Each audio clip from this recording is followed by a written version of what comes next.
नमस्कार. Parachute advance home minister स्वप्न गृहलक्ष्मीचं साकारत आहे वामनहरी पेठे ज्वेलर्सच्या या भागामध्ये. मी आदेश बांदेकर आपणा सगळ्यांचं मनापासून स्वागत करतो. आपण आहोत कांजूरमार्ग पूर्व परिवार कोऑपरेटिव्ह हाऊसिंग सोसायटीमध्ये. दोन वहिनी सज्ज आहेत, वाट बघता आहेत, त्रिशला लोंढे आणि कल्याणी विणेकर. चला मग सुरुवात करूया आजच्या भागाला. कांजूरमार्ग परिवार सोसायटीमध्ये पुनश्च एकदा आपलं स्वागत. पहिले एकदा आले होते. हा, मी आता दरवेळेला येणार आता. अच्छा द्या, ठेवून द्या.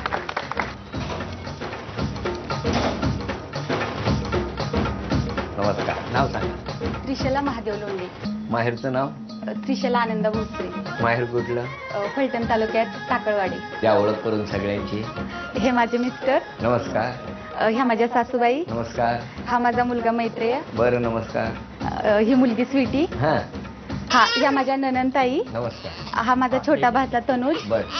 ही माझी बहिणीची मुलगी स्नेहल. हा, हे माझे धीर. बर. हे माझे सासरे. हा, हा पुतण्या छोटा निकू. बर. आणि हे सगळे? आणि हे नमस्कार. हे आमचे शेजारी सगळे. बरं बरं बरं. गप्पांना सुरुवात करू. माहेर फलटण तालुक्यातलं. हा टाकळवाडी. टाकळवाडी म्हणजे कुठे आहे? किती केवढं गाव आहे ते? 2000 लोकसंख्या आहे, छोटे. छोटं आहे. म्हणजे हा. सगळं शिक्षण तुमचं तिथलं? मी तिथे राहते आणि फलटण तालुक्यात कॉलेज तिथे नाहीये, मग फलटण तालुक्यात कॉलेजला. मग टाकळवाडीवरून फलटणला जायचं? हा, म्हणजे बस स्टॉप पर्यंत मी सायकलवरती जायचे. तिथं अशीच ओळखीचे होते, तिथं सायकल ठेवून नंतर बसने फलटणला. आणि मग घरी कोण कोण असायचं तुमच्या? घरी आई वडील, मोठा भाऊ तो पण कामावरती आणि छोटा भाऊ तो पण कॉलेजला. आणि आई बाबा काय करायचे? आई बाबा म्हणजे शेतकरीच आहेत ते. शेतकरीच शेतीच आहे. करतात, पण त्यांचं खूप प्रोत्साहन होतं की मी शिकावं. आणि मी गावातली पहिली मुलगी MA झालेली आहे. हो हो. मग टाकळवाडीतली? टाकळवाड्यातली पहिली मुलगी MA झाली, त्यामुळे पूर्ण गावाला अभिमान आहे. मग लहानपणी तुमची परिस्थिती कशी होती? खूप म्हणजे नाजूक, गरीब होती. गरिबीतून शिकले मी. फी भरायला पैसे पण नसायचे. मग माझा भाऊ, त्याचं शिक्षण खूप कमी झाले. मोठा दादा तो 10वीतूनच तो कामाला लागला, म्हणजे ड्रायव्हरिंग करतो JCBचं. आता चांगला जॉब आहे त्याला. कुठे? तिथेच करायचा पुण्याला 15 वर्षाचा असल्यापासून. आणि आता तो मुंबईला. त्यांनी खूप मेहनत केली. हो, खूप मेहनत केली. म्हणजे आणि वडील माझे जरा वयस्कर आहेत, तर त्याने पूर्ण घर सांभाळलं. लग्न पण माझं त्यानेच करून दिलं.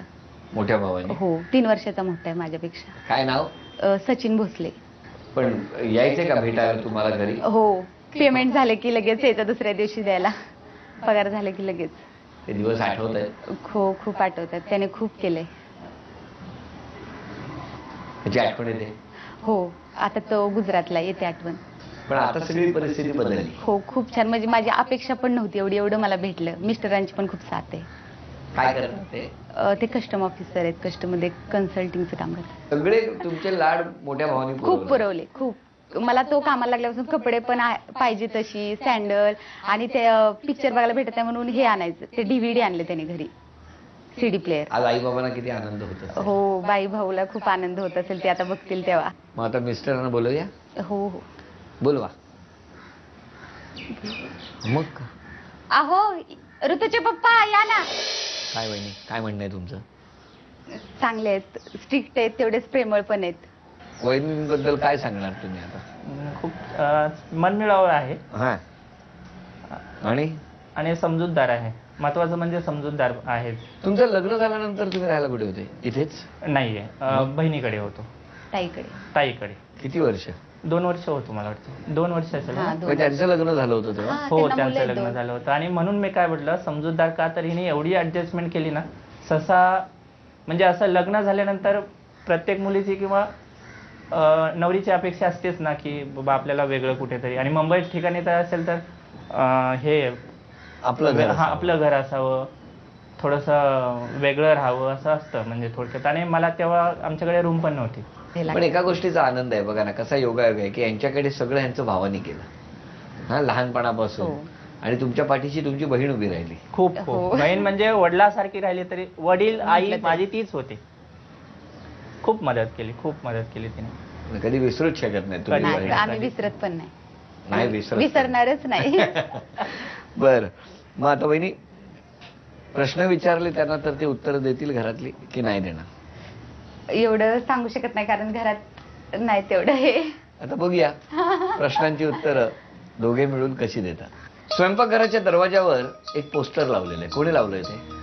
मी लावलं. तुम्ही लावलंय. मग आता उत्तर तुम्ही द्या. त्या पोस्टरमध्ये फुलपाखरं किती आहेत? 4. 4. उत्तर चुकलं. तिथे आहेत 5. आता वहिनी, तुमचे मिस्टर शिक्षणासाठी मुंबईत कोणत्या वर्षी आले? 1998. अभिनंदन.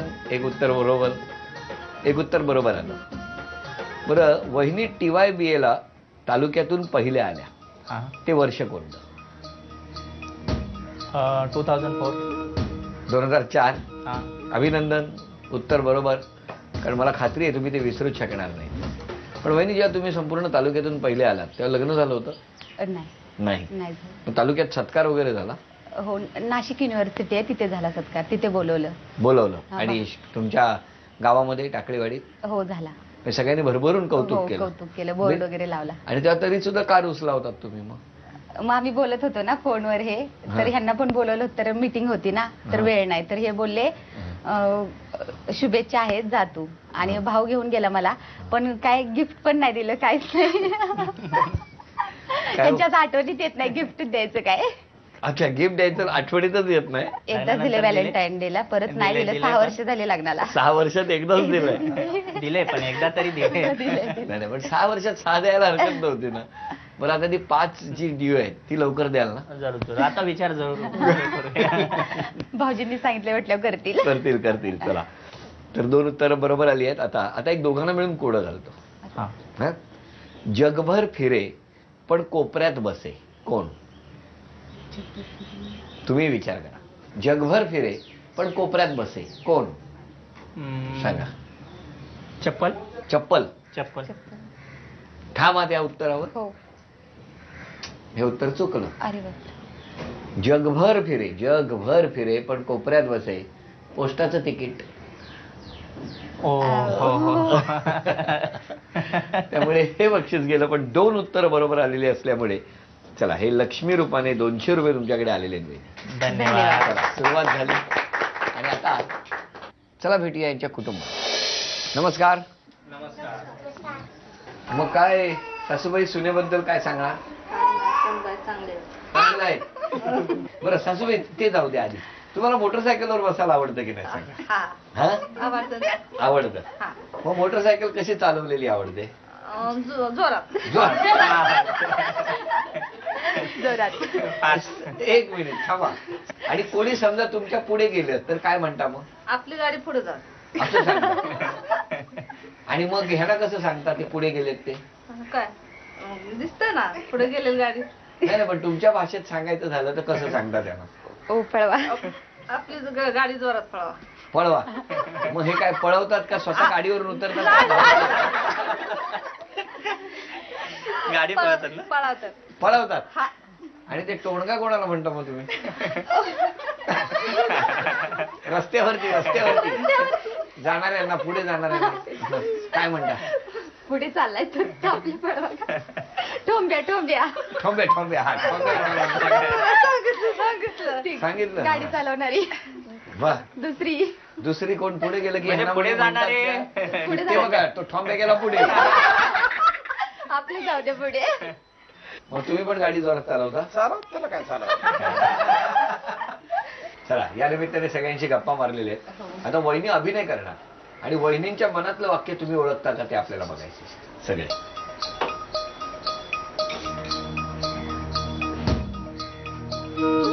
बोलायचं नाही.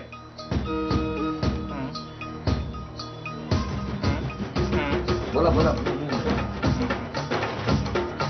अच्छा, आई वडील मोटरसायकलवरती सिंगणापूरला दर्शनाला जातात ते. हा, आई वडील आपण दोघं बाईकवरून सिंगणापूरला जाऊया. अभिनंदन.